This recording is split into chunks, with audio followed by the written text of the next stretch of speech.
நீங்கள் சாப்பிடுவது எல்லாமே விஷம் என்று சொன்னால் நாங்கள் எதைதான் சாப்பிடுவது என்று கேட்கின்றார்கள். ஏன் இப்படி பீதியை கிளப்புகின்றீர்கள் என்று கேட்கின்றார்கள். நாக்கிற்கு அடிமையாகி நரம்புகள் தளர்ந்து போய் செல்கள் சிதிலமடைந்திருக்கின்ற இந்த சமுதாயத்திற்கு உண்மையை பேசுவது பீதியை கிளப்புவதாக தான் தோன்றும். நம் முப்பாட்டனும் பூட்டனும் பாட்டனும் எப்படிப்பட்ட அழகான உலகத்தை நம்மிடம் விட்டுச் சென்றார்கள்.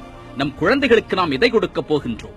25-30 ஆண்டுகளாக பன்னாட்டு நிறுவனங்களும் காசுக்காக எதையும் விற்பதற்கு தயாராக இருக்கின்ற ஒரு கூட்டத்தின் செயல்பாடுகளுக்கு அடிமையாகி போய் கிடக்கின்றது இந்த சமுதாயம்.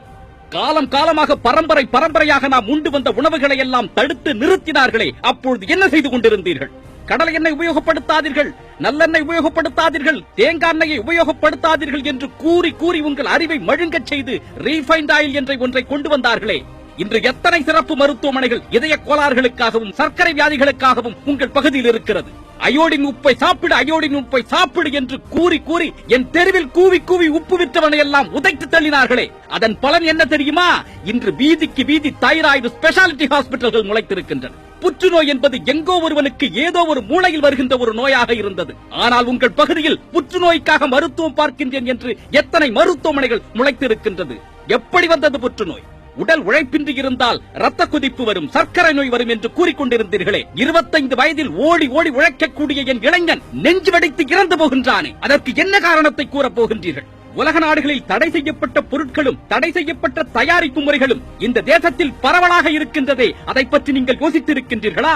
காலையில் எழுந்து பல் துவக்குவது தொடங்கி இரவு தூங்குவதற்கு முன்பு கொசுவிரட்டியை பயன்படுத்துவது வரை இன்று நாம் பயன்படுத்திக் கொண்டிருக்கும் அத்தனையும் விஷம்தான். நீங்கள் எந்த பொருளை வேண்டுமானாலும் பயன்படுத்துங்கள், ஆனால் அது எந்த மூலப்பொருளை கொண்டு தயாரிக்கப்பட்டிருக்கிறது, அதன் உள்ளீடுகள் எப்படிப்பட்டவை என்று ஆராய்ந்து அதன் பிறகு அதை பயன்படுத்துங்கள்.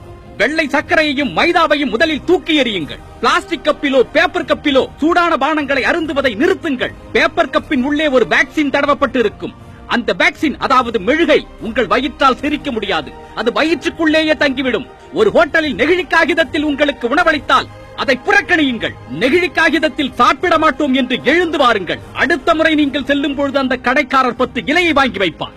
சூடான வடையில் எண்ணெயை பிழிகின்றேன் என்ற பெயரில் அதை செய்தித்தாளில் வைத்து அமுக்காதீர்கள். செய்தித்தாள் அச்சிடப்பட்டு இருக்கும் மை, அதாவது இங்க், ஒரு ரசாயன பொருள். அது வயிற்றுக்குள் சென்றால் என்ன ஆகும் என்று ஏன் நீங்கள் யோசிக்கவில்லை? முதலில் இவற்றையெல்லாம் நிறுத்துங்கள். இதையெல்லாம் செய்ய மாட்டேன் என்று முடிவெடுங்கள். அதன் பிறகு ஒவ்வொரு படியாக உங்களை நீங்களே உயர்த்திக் கொள்வீர்கள். மாற்றம் என்பது நினைத்த மாத்திரத்தில் வருவது கிடையாது. அது ஒரு பயணம், அது ஒரு நோக்கம், அது ஒரு இலக்கு. உங்கள் இலக்கை அடைவதற்கு, உங்கள் பயணத்தை தொடர்வதற்கு உங்கள் முதலடியை எடுத்து வையுங்கள். இத்தனை காலம் இருண்ட விழிகளை என்ற வரையில் திறந்து பார்த்து சுயத்தை என்றே மீட்டெடுப்பதற்கு ஒவ்வொருவரும் உங்கள் முதலடியை எடுத்து வையுங்கள். அன்பு கொண்ட அறத்தமிழனாய் ஒன்றிணைந்திடுங்கள்.